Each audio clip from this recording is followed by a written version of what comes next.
ഇപ്പോൾ വരുന്ന ഏറ്റവും പുതിയ അപ്ഡേറ്റ്, രാഹുൽ മാങ്കൂട്ടത്തിലിന്റെ മുൻകൂർ ജാമ്യാപേക്ഷ പരിഗണിക്കാനിരിക്കെ യുവതിക്കെതിരെ ഇപ്പോൾ ഡിജിറ്റൽ രേഖകൾ കൈമാറിയിരിക്കുന്നു രാഹുൽ മാങ്കൂട്ടത്തിൽ എന്നതാണ്. അഭിഭാഷകൻ വഴിയാണ് സീൽഡ് കവർ രേഖകൾ കൈമാറിയിരിക്കുന്നതെന്ന് മനസ്സിലാക്കുന്നു. ഹരിമോഹനാണ് ചേരുന്നത്. ഹരി, എത്രത്തോളം നിർണായകമാണ് ഇതിൽ പറയുന്ന കാര്യങ്ങൾ? എന്തെങ്കിലും വിവരങ്ങൾ ഇത് സംബന്ധിച്ച് ലഭ്യമായിട്ടുണ്ടോ? വിനിത, അല്പസമയം മുൻപാണ് രാഹുൽ മാങ്കൂട്ടത്തിലിന്റെ അഭിഭാഷകൻ മുദ്രവെച്ച കവറിൽ ചില ഡിജിറ്റൽ രേഖകൾ സെഷൻസ് കോടതിയിലേക്ക് കൈമാറിയത്. ആ കൈമാറിയിട്ടുള്ള കവറിനകത്ത് 9 ഫയലുകൾ ഉണ്ട് എന്നുള്ളതാണ് നമുക്ക് മനസ്സിലാക്കാൻ സാധിക്കുന്നത്. ചില ശബ്ദരേഖകളുമായി ബന്ധപ്പെട്ടുള്ള കാര്യങ്ങൾ, ഒപ്പം തന്നെ വാട്സപ്പ് ചാറ്റ്, കോൾ റെക്കോർഡ് അടക്കമുള്ള കോൾ വിവരങ്ങളടക്കമുള്ള ചില രേഖകളാണ് കൈമാറിയത് എന്നുള്ളതാണ് നമുക്ക് മനസ്സിലാക്കാൻ സാധിക്കുന്നത്. മുദ്രവെച്ച കവറിലായതുകൊണ്ട് തന്നെ ഇനിയിപ്പോൾ അത് കോടതി പരിശോധിക്കേണ്ടതുണ്ട്. മാത്രമല്ല, അതിനുശേഷം മാത്രമേ അന്വേഷണ സംഘത്തിനും ഇത് സംബന്ധിച്ചിട്ടുള്ള വിവരങ്ങൾ ലഭിക്കുകയുള്ളൂ.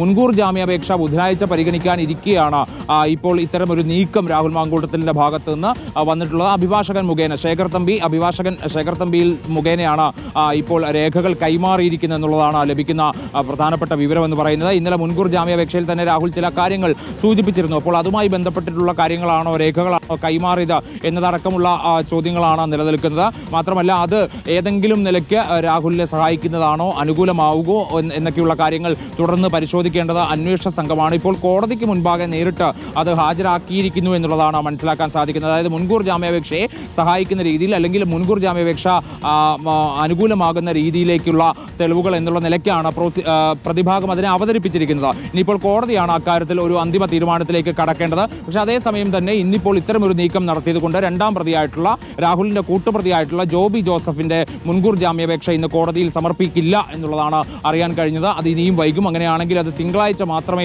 ഉണ്ടാവുകയുള്ളൂ എന്നുള്ളതാണ്. അതുവരെ ഈ കൂട്ടുപ്രതിയും ഒളിവിൽ തുടരും എന്നുള്ളതാണ് ഈ ഘട്ടത്തിൽ നമുക്ക് അറിയാൻ കഴിയുന്ന കാര്യം. എന്തായാലും ബുധനാഴ്ചക്കുള്ളിൽ പരമാവധി ഇത്തരം നീക്കങ്ങളിലേക്ക് പ്രതിഭാഗം കടക്കുന്നു എന്നുള്ളതാണ്.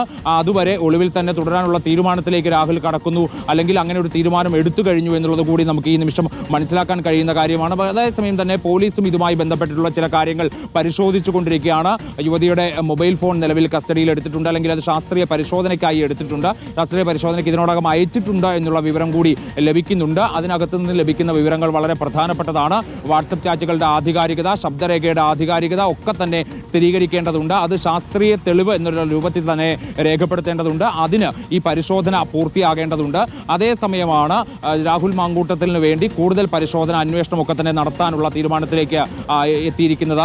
അതിൽ ചില നിർദ്ദേശങ്ങൾ, അതായത് താഴെത്തട്ടിലേക്ക് ചില പോലീസ് ഉദ്യോഗസ്ഥരിലേക്ക് ചില നിർദ്ദേശങ്ങൾ എത്തുന്നത് രാഹുൽ എവിടെയാണെന്ന് കണ്ടെത്തുക, അറസ്റ്റ് ചെയ്യുന്ന തീരുമാനം അപ്പോൾ അറിയിക്കാം എന്നുള്ളതാണ് താഴെത്തട്ടിലേക്ക് കൊടുത്തിരിക്കുന്ന ഒരു നിർദ്ദേശം എന്ന് പറയുന്നത്. അതിന്റെ അടിസ്ഥാനത്തിലാണ് ഷാഡോ പോലീസിന്റെയും സ്പെഷ്യൽ ബ്രാഞ്ച് സംഘത്തിന്റെയും ഒക്കെ നേതൃത്വത്തിൽ വലിയ രീതിയിലുള്ള അന്വേഷണം നടക്കുന്നതെന്ന് മനസ്സിലാകുന്നുണ്ട്. അതേസമയം തന്നെ ചില ഊഹാപോഹങ്ങൾ ഉണ്ടായിരുന്നത് വക്കാലത്ത് ഒപ്പിടാൻ വേണ്ടിയൊക്കെ തന്നെ രാഹുൽ തിരുവനന്തപുരത്ത് എത്തി എന്നൊക്കെയുള്ളതായിരുന്നു. പക്ഷെ അക്കാര്യങ്ങൾ പോലീസ് പൂർണ്ണമായും നിരാകരിക്കുകയാണ്. അത് നേരത്തെ തയ്യാറാക്കി വെച്ചതോ അല്ലെങ്കിൽ ഏതെങ്കിലും സുഹൃത്തു വഴിയായി ആ അപേക്ഷ എത്തിക്കുകയോ, ഒപ്പിട്ട അപേക്ഷ എത്തിക്കുകയോ ചെയ്തതാവാം എന്നുള്ള നിഗമനത്തിലാണ് പോലീസ് എത്തിച്ചേർന്നിരിക്കുന്നത്. കാരണം ഈ മുൻകൂർ ജാമ്യത്തിന് ശ്രമിക്കുന്നുണ്ട് എന്നുള്ള കാര്യം കേട്ടപ്പോൾ തന്നെ വഞ്ചൂർ കോടതിക്ക് സമീപവും അഭിഭാഷകന്റെ സമീപവും ഒക്കെയായി തന്നെ പോലീസിന്റെ സംഘങ്ങൾ പല രൂപത്തിൽ മഫ്തിയിലും ഷാഡോ പോലീസും ഒക്കെയായി തന്നെ നിലയുറപ്പിക്കുന്നുണ്ട്. അതുകൊണ്ട് അവർ ആ കാര്യം ഉറപ്പിച്ചു പറയുകയാണ്.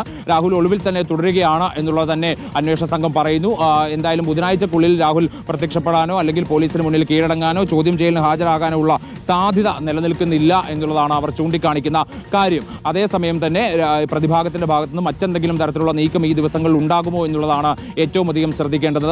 ഇപ്പോൾ മുൻകൂർ ജാമ്യാപേക്ഷ പരിഗണിക്കാതിരിക്കുന്നിടത്തോളം സ്വാഭാവികമായിട്ടും രാഹുലിനെ അറസ്റ്റ് ചെയ്യുമെന്നുള്ള ഒരു പ്രതീതി നിലനിൽക്കുന്നുണ്ട്. അതുകൊണ്ട് തന്നെ രാഹുലിനോട് നിലവിൽ പുറത്തേക്ക് വരണ്ട എന്നുള്ളത് തന്നെയാണ് പ്രതിഭാഗം അഭിഭാഷകരുടെ ഭാഗത്ത് നിന്ന് നൽകിയിട്ടുള്ള ഒരു ഉപദേശം എന്ന് പറയുന്നത്.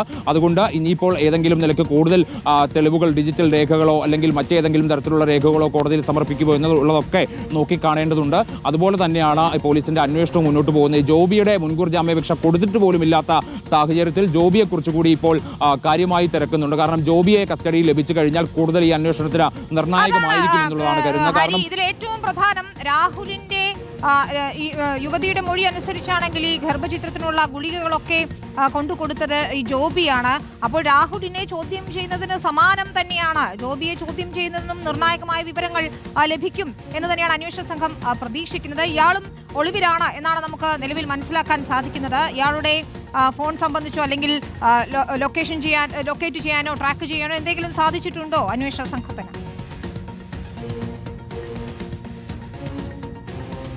നിലവിൽ വിനീത രണ്ട് പ്രധാനപ്പെട്ട കാര്യങ്ങളാണ് ജോബിയിൽ നിന്ന് അറിയേണ്ടത്. ഒന്ന്, രാഹുൽ മാങ്കൂട്ടത്തിൽ പറഞ്ഞിട്ട് തന്നെയാണോ ഈ ഗുളിക നൽകിയിട്ടുള്ളത്, ഈ മെഡിസിൻ നൽകിയിട്ടുള്ളത് എന്നുള്ള കാര്യമാണ്. രണ്ട്, അത് ആരാണ് ജോബിക്ക് കൈമാറിയത് എന്നുള്ള കാര്യമാണ്. ഈ രണ്ട് പ്രധാനപ്പെട്ട കാര്യങ്ങൾ പോലീസിന് അറിയേണ്ടിയിരിക്കുന്നു. മാത്രമല്ല ഈ കാര്യങ്ങൾ സ്ഥിരീകരിക്കേണ്ടിയിരിക്കുന്നു. നിലവിൽ യുവതിയുടെ മൊഴിയിൽ പറയുന്നത് കൈമനം എന്ന് പറയുന്ന സ്ഥലത്ത് വെച്ച് ചുവന്ന കാറിലെത്തിക്കൊണ്ട് ജോബി തന്നെ കാറിലേക്ക് കയറ്റുകയും അവിടെ വെച്ച് ഈ ഗുളികകൾ കൈമാറുകയും ചെയ്യുകയായിരുന്നു എന്നുള്ളതാണ് യുവതിയുടെ മൊഴിയായി വന്നിരിക്കുന്നത്. അതുകൊണ്ട് തന്നെ സ്വാഭാവികമായി ജോബി ഈ കേസിലെ ഏറ്റവും പ്രധാനപ്പെട്ട ഒരു കണ്ണിയായി മാറുന്നു എന്നുള്ളതാണ്. നിലവിൽ ജോബിയെയും രാഹുലിനെയും ഒരേ നിലയിൽ തന്നെ രണ്ടുപേരെയും കണ്ടെത്താൻ ഇതുവരെ സാധിച്ചിട്ടില്ല. ഇവരുടെ ഒരു അനുമാനം അല്ലെങ്കിൽ അന്വേഷണ സംഘത്തിന്റെ ഒരു അനുമാനം എന്ന് പറയുന്നത് ഈ ഫോണുകൾ ഏതെങ്കിലും സുഹൃത്തുക്കളുടെ കയ്യിലാവാം. അതാണ് ഈ ഫോൺ ഓഫ് ചെയ്യുകയും ഓൺ ചെയ്യുകയും ചെയ്യുന്ന ഒരു പ്രക്രിയയ്ക്ക് കാരണം എന്നുള്ളതാണ് അവർ വിലയിരുത്തുന്ന ഒരു കാര്യം. എന്തായാലും ഫോൺ കയ്യിൽ കൊണ്ടുപോയി ഒളിവിൽ തങ്ങില്ല എന്നുള്ളത് തന്നെ അവർ ഉറച്ചു വിശ്വസിക്കുന്നു. മാത്രമല്ല ഈ കേസിലെ ഏറ്റവും പ്രധാനപ്പെട്ട തെളിവുകൾ ഒന്ന് രാഹുലിന്റെ ഫോണാണ്. ജോബിയുടെ ഫോണും അത്തരത്തിൽ തന്നെ വളരെ നിർണായകമാണ്. ആ ഫോണുകൾ കൂടി ലഭിക്കേണ്ടതുണ്ട് എന്നുള്ളതാണ് ഈ ഇവരെ കസ്റ്റഡിയിൽ ലഭിക്കുന്നതിനോടൊപ്പം തന്നെ അന്വേഷണ സംഘം കരുതുന്നത്. അല്ലെങ്കിൽ അത് അത്രത്തോളം പ്രധാനപ്പെട്ടതാണ് എന്ന് വിലയിരുത്തുന്നു. അപ്പോൾ അതിനകത്തൊക്കെ തന്നെ ശാസ്ത്രീയ പരിശോധന വിശദമായി തന്നെ നടത്തേണ്ടതുണ്ട്. യുവതിയുടെ ഫോണിൽ നിന്ന് ലഭിക്കുന്ന കാര്യങ്ങൾ പോലെ തന്നെ അല്ലെങ്കിൽ ഒരുപക്ഷെ അതിനേക്കാൾ പ്രധാനപ്പെട്ടത് തന്നെയാണ് രാഹുലിന്റെ ഫോൺ. കാരണം യുവതിയുടെ മൊഴിയിൽ വളരെ കൃത്യമായി രേഖപ്പെടുത്തിയിട്ടുണ്ട് അല്ലെങ്കിൽ മൊഴി നൽകിയിട്ടുണ്ട്. വീഡിയോ ചിത്രീകരിച്ചതുമായി ബന്ധപ്പെട്ട കാര്യങ്ങൾ രാഹുലിന്റെ ഫോണിലാണ് വീഡിയോ ചിത്രീകരിച്ചതെന്ന് യുവതി കൃത്യമായി അന്വേഷണ സംഘത്തിന് മൊഴി നൽകിയിട്ടുമുണ്ട്. അതുകൊണ്ട് തന്നെ രാഹുലിന്റെ ഫോൺ ഇതിനകത്ത് വളരെ പ്രധാനപ്പെട്ട ഒരു ഘടകമാണ്. ഒളിവിൽ പോയി ഇത്ര ദിവസം സമയം ഇതിനിടയ്ക്ക് ഇടവേള വരുന്നത് കൊണ്ട് തന്നെ അത് ഏതെങ്കിലും നിലയ്ക്ക് നശിപ്പിക്കപ്പെടുമോ അല്ലെങ്കിൽ നശിപ്പിക്കുമോ എന്നൊക്കെയുള്ള ആശങ്ക നിലവിൽ അന്വേഷണ സംഘത്തെ സംബന്ധിച്ചുണ്ട്. മുൻപ് പല കേസുകളിലും അത്തരം സമാനമായിട്ടുള്ള അനുഭവങ്ങൾ ഉണ്ടായിട്ടുള്ളത് കൊണ്ട് തന്നെ വളരെ ജാഗ്രതയോടുകൂടിയാണ് അന്വേഷണ സംഘം മുന്നോട്ട് പോകുന്നത്. അതുകൊണ്ട് തന്നെ രാഹുൽ എത്തിയിരിക്കാൻ സാധ്യതയുള്ള എല്ലാ സ്ഥലങ്ങളിലും എല്ലാ പോലീസ് സ്റ്റേഷനുകളിലും ഷാഡോ പോലീസുകാരെ ഉപയോഗിച്ചുകൊണ്ട് പരിശോധന അന്വേഷണം ഒക്കെ തന്നെ നടത്തുന്നു എന്നുള്ളതാണ് നമുക്ക് മനസ്സിലാക്കാൻ സാധിക്കുന്നത്. പ്രത്യേകിച്ച് പാലക്കാട് കേന്ദ്രീകരിച്ചുകൊണ്ട് അന്വേഷണം സജീവമായി നടക്കുന്നു. കൊച്ചി കേന്ദ്രീകരിച്ചുകൊണ്ട് അന്വേഷണം നടക്കുന്നു. തിരുവനന്തപുരവും ഒഴിവാക്കുന്നില്ല. മാത്രമല്ല ചില നേതാക്കളെ കൂടി നിരീക്ഷണത്തിലാണ് എന്നുള്ളത് കൂടി നമുക്ക് വിലയിരുത്തേണ്ടതുണ്ട്. കാരണം ഏതെങ്കിലും നിലയ്ക്ക് രാഹുൽ ഇവരെ ബന്ധപ്പെടുവോ എന്നൊക്കെയുള്ള കാര്യങ്ങൾ പോലീസ് പരിശോധിക്കുന്നു എന്നുള്ളതാണ് നമുക്ക് മനസ്സിലാക്കാൻ സാധിക്കുന്നത്. ഇതിനിടയ്ക്കാണ് ഈ ആദ്യഘട്ടത്തിലുള്ള കാര്യങ്ങളെല്ലാം തന്നെ പൂർത്തിയാക്കി. ഇന്നലെ രഹസ്യമൊഴി രേഖപ്പെടുത്തി വൈദ്യപരിശോധന പൂർത്തിയാക്കി. അതിനുശേഷം ഇന്ന് യുവതിയുടെ മൊബൈൽ ഫോൺ കസ്റ്റഡിയിൽ എടുക്കുകയും ചെയ്തിട്ടുണ്ട്. അപ്പോൾ ആദ്യഘട്ടത്തിൽ ചെയ്യേണ്ട എല്ലാ പ്രക്രിയകളും പൂർത്തീകരിച്ചിട്ടുണ്ട്. ഇനിയിപ്പോൾ ആ മൊബൈൽ ഫോണിന്റെ ശാസ്ത്രീയ പരിശോധനാ ഫലം പുറത്തു വരേണ്ടതാണ് ഇതിനകത്തെ ഏറ്റവും പ്രധാനപ്പെട്ട കാര്യമെന്ന് പറയേണ്ടത്. ആ പരിശോധനാ ഫലം ലഭിച്ചു കഴിഞ്ഞാൽ ഉടൻ തന്നെ ഒരുപക്ഷെ ഈ കേസിലെ ഏറ്റവും നിർണായക തെളിവായി അതിനെ വിലയിരുത്താനുള്ള രേഖപ്പെടുത്താനുള്ള സാധ്യതയാണ് നമുക്ക് കാണാൻ കഴിയുന്നത്. അതിനോടൊപ്പമാണ് രാഹുലിനെ തേടിയുള്ള അന്വേഷണവും പുരോഗമിച്ചുകൊണ്ടിരിക്കുന്നത് എന്നുള്ളതാണ് ഏറ്റവും പ്രധാനപ്പെട്ട കാര്യം. ഇനി മറ്റാരെങ്കിലും യുവതിയുടെ സുഹൃത്തുക്കൾ അല്ലെങ്കിൽ രാഹുലിന്റെ സുഹൃത്തുക്കൾ കൂടുതൽ ആളുകൾ അവരുടെയൊക്കെ തന്നെ മൊഴി രേഖപ്പെടുത്തേണ്ടതുണ്ട്. കാരണം ഒന്നിലധികം ആളുകളുടെ കാര്യങ്ങൾ യുവതി ഈ മൊഴിക്കകത്ത് പറഞ്ഞിട്ടുണ്ട്. അതായത് പല രീതിയിൽ ഈ വിഷയവുമായി ബന്ധപ്പെട്ടുകൊണ്ട് തന്നോട് സംസാരിച്ച ആളുകളുണ്ട്. രാഹുലിന്റെ സുഹൃത്തുക്കൾ, ഒപ്പം തന്നെ യുവതിയുടെ തന്നെ സുഹൃത്തുക്കളുണ്ട്. ഇവരുടെയൊക്കെ തന്നെ മൊഴി രേഖപ്പെടുത്തേണ്ടതുണ്ട്. അന്വേഷണം മുന്നോട്ട് പോകും തോറും ഇവരുടെയൊക്കെ മൊഴി രേഖപ്പെടുത്തും എന്നുള്ളത് തന്നെയാണ് കരുതാൻ കഴിയുന്നത്. ഇന്നിപ്പോൾ ആദ്യഘട്ടം എന്നോണം ഡോക്ടറുടെ മൊഴി, ആ ഡോക്ടറുടെ മൊഴിയാണ് ഇതിനകത്ത് ഏറ്റവും പ്രധാനപ്പെട്ട ഒരു ഘടകമെന്ന് പറയുന്നത്.